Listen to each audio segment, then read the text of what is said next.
Jesus, nas suas parábolas, ele pega uns exemplos assim inusitados. Essa parábola escandaliza muitas pessoas, que parece, à primeira vista, que Jesus está elogiando uma desonestidade, e não é isso. Está elogiando a esperteza desse homem desonesto, que aproveitou enquanto ele estava na administração, já tinha recebido o aviso prévio, e fez amigos, e garantiu o futuro. Esperto, prudente, coisa que muitas vezes nós não temos. Aqui fala que os filhos das trevas são mais prudentes com as suas coisas do que os filhos da luz. Se eu amasse a Deus, como as pessoas do mundo amam o dinheiro, e trabalham e negociam, e estão sempre pensando e maquinando e negociando, nossa, se eu tivesse, pelas coisas de Deus, pelo Evangelho, o zelo, a dedicação que as pessoas do mundo têm pelo dinheiro, pelo sucesso, pelo corpo, se eu cuidasse da minha alma, como as pessoas cuidam do seu corpo, eu seria um santo. Tá bom, irmãos? Mas aqui tem umas dicas maravilhosas que podem iluminar a nossa vida. Aqui diz que um homem rico tinha um administrador que foi acusado de esbanjar os seus bens. Sabe quem é esse homem rico? Deus, o Pai eterno. Sabe quem é esse administrador que foi pego esbanjando os bens? Eu e você. Não somos donos absolutos da nossa vida e dos nossos bens. Somos administradores. É muito diferente ser dono e ser administrador. Se eu sou dono, eu faço o que eu quero com o que é meu. Mas se eu sou administrador dos bens de um outro, eu tenho que prestar contas.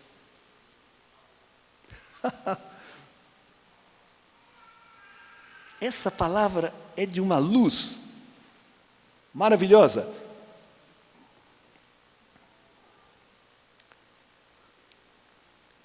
E esse administrador, é o Senhor que está dizendo que eu administro mal a minha vida, os meus bens, o meu tempo. Presta contas da tua administração. Todos nós teremos que prestar contas a Deus, irmãos. E aqui esse homem, quando se viu com um aviso prévio, o que ele fez? Falou, cavar, pegar na enxada, não tenho força. Mendigar, morro de vergonha. O que eu vou fazer? Vou aproveitar esse mês que eu ainda administro e vou fazer um monte de amigos com o dinheiro do meu patrão. Chamou um, vocês viram aqui, diminuiu a conta pela metade de um, quase a metade de outro. O dia que ele estava na rua, despedido, encontrou um desses amigos e falou, como é que vai? Não estou muito bem, sabe como é que é? Fui mandado embora. Você está desempregado? Imagina! Lembra o que você fez por mim? Né? Imediatamente, não ficou uma semana desempregado. O que Jesus elogia aqui, irmãos? O Senhor elogiou o administrador desonesto porque ele agiu com esperteza. Qual foi a prudência desse homem? Ter aproveitado o tempo e os bens do seu patrão para fazer amigos. Aqui vai dizer, eu vos digo, usai o dinheiro injusto para fazer amigos, pois quando acabar, quando é que o dinheiro vai acabar? Quando eu morrer, quando eu deixar essa administração, eles vos receberão nas moradas eternas. Eles quem? Os pobres, aquelas pessoas que eu tiver ajudado, aquelas pessoas que eu tiver servido, aquelas pessoas que eu tiver amado, porque o sentido dos bens, do dinheiro, o sentido segundo Deus é que todos vivam com dignidade, só isso. O dinheiro só serve para isso, irmãos, para a gente viver com dignidade, porque Deus nos ama, e para ajudar as pessoas que não podem. Tem muita gente doente, muita gente idosa, muita gente talvez desempregada, necessitada. Fazei amigos com o dinheiro da iniquidade, para que quando ele faltar, eles vos receberão nas moradas eternas. No céu, aqueles pobres que você ajudou vão se levantar e testemunhar em teu favor. Aliás, eu estava me perguntando, qual é a boa notícia desse evangelho? E eu encontrei a boa notícia nessa frasezinha de Cristo. Eles vos receberão nas moradas eternas. Opa! Quer dizer que tem uma morada que não é eterna? Tem. Essa daqui não é eterna. Não vou ficar para semente aqui. Minha mãe já foi, meu pai já foi, e tenho ainda meus irmãos, não tenho mais ninguém de parente assim, e daqui a pouco eu deixo, e não vou levar nada comigo, só vou levar o que eu tiver feito de bem para os outros.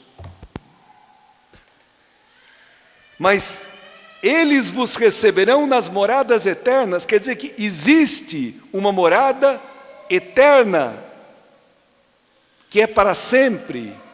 Existe o céu, existe a vida feliz e eterna com Deus. E a boa notícia, irmãos, eu penso, é essa: que o Senhor que nos ama não nos quer na injustiça, não nos quer no egoísmo, não nos quer na idolatria, no apego às coisas. A raiz de todos os males é o amor ao dinheiro. Todos os males. Os males da política, irmãos, que são muitos. A corrupção, primeira leitura do profeta Amós, parece que foi escrita hoje, né? Impressionante. Quando que vai passar a lua nova? A lua nova é a festa religiosa. E o sábado, que era a festa por excelência semanal dos judeus, para darmos pronta saída ao trigo, diminuir medidas, aumentar pesos e adulterar balanças, dominar os pobres com dinheiro e os humildes com um par de sandálias. Quanta corrupção, quanto roubo, quanta exploração, quanta injustiça, irmãos, no nosso país. Olhem a última frase do profeta Amós. Deus falando: por causa da soberba de Jacó, jurou o Senhor, nunca mais esquecerei o que eles fizeram. Se alguém pensa que pode cometer uma injustiça impunemente, me explique essa palavra. Deus jurando: nunca mais esquecerei o que eles fizeram. Por isso, como diz o profeta Isaías, feliz aquele pobrezinho que treme diante da minha palavra. Porque, irmãos, a vida é muito séria. E nós, às vezes, muitas pessoas brincam com a vida. E não pensam que o seu destino eterno se decide aqui. Nessa administração, onde eu não sou dono, sou administrador. E como administrador, vou ter que prestar contas ao verdadeiro dono. Mas, irmãos, que Deus que nos ama, nos dá essa possibilidade, né? Eles vos receberão nas moradas eternas. Quem é fiel nas coisas pequenas, também é fiel nas grandes. O pequeno é o dinheiro, irmãos, por incrível que pareça, é o mais externo a nós. Quem não é fiel no dinheiro, não será fiel nas coisas grandes. E aqui Jesus está dizendo, se vocês não são fiéis no uso do dinheiro injusto, quem vos confiará o verdadeiro bem? Qual é o verdadeiro bem? O Espírito Santo, a vida eterna. Se você não sabe administrar nem aquilo que é exterior a você, como é que eu vou te dar outras coisas mais preciosas? Você vai administrar mal? Você não vai saber administrar? Tá bom, irmãos, mas eu vejo que essa palavra é uma boa notícia, porque o Senhor quer nos dar essa graça. Ninguém pode servir a dois senhores. Servir significa adorar, encontrar o sentido da sua vida servindo. Não se pode servir a Deus e ao dinheiro. O dinheiro como símbolo de todos os ídolos, do poder, do sexo, da fama, do prazer, de tudo. Não podeis servir a dois senhores. Dependendo de quem você escolhe para servir, será a tua vida e o teu destino eterno. Tá bom, me alegrou esse salmo. Louvai o Senhor que eleva os pobres. Quem são esses pobres? Os que dormem na rua? Não, irmãos, esse pobre sou eu, esse pobre é você. Pobre de amor, pobre de confiança em Deus, pobre de sabedoria, pobre de liberdade. Esse pobre sou eu, é você. O Senhor não me despreza, me eleva. Olha o que diz aqui. Levanta da poeira o indigente, e do lixo ele retira o pobrezinho, para fazê-lo assentar-se com os nobres, assentar-se com os nobres do seu povo. Me lembro, uma vez eu estava no Vaticano, celebrando lá uma missa com o Papa, e os cardeais, bispos, um monte de padres. Era uma quinta-feira santa, e eu lembrei desse salmo. Eu falei, gente, quem sou eu para estar aqui? E lembrei, o Senhor tira do lixo o pobrezinho e o faz sentar-se com os nobres. Quem sou eu para estar aqui celebrando com o Papa? Então, irmãos, Deus é assim. Deus ama o pecador e o eleva e o dignifica. Por isso que eu quero encerrar comentando um pouquinho a segunda leitura maravilhosa, onde São Paulo fala, essa carta a Timóteo, sobre a oração. E ele começa dizendo, antes de tudo, recomendo que se façam preces e orações, súplicas e ações de graças por todos os homens. Aqui aparece 3 vezes todos os homens. Quer ver? Pelos que governam e por todos os que ocupam altos cargos. Fala para rezar pelas autoridades, a fim de que possamos levar uma vida tranquila e serena, com toda piedade e dignidade. Estamos às vésperas das eleições, e essa leitura nos fala de rezar pelos que governam. Sabe quem é que governava quando São Paulo escreveu essa carta? Ouviram falar num tal de Nero? Um cara bem doido, bem louco, que pôs fogo em Roma e jogou a culpa nos cristãos, com fake news, e começou a acender tochas humanas. Punha uma pessoa num pau amarrada, com betume, e punha fogo, e iluminava as ruas de Roma de cristãos. Tochas vivas. Era para esse cara que eles rezavam. Tá bom, mas olha que interessante. Qual a finalidade da autoridade?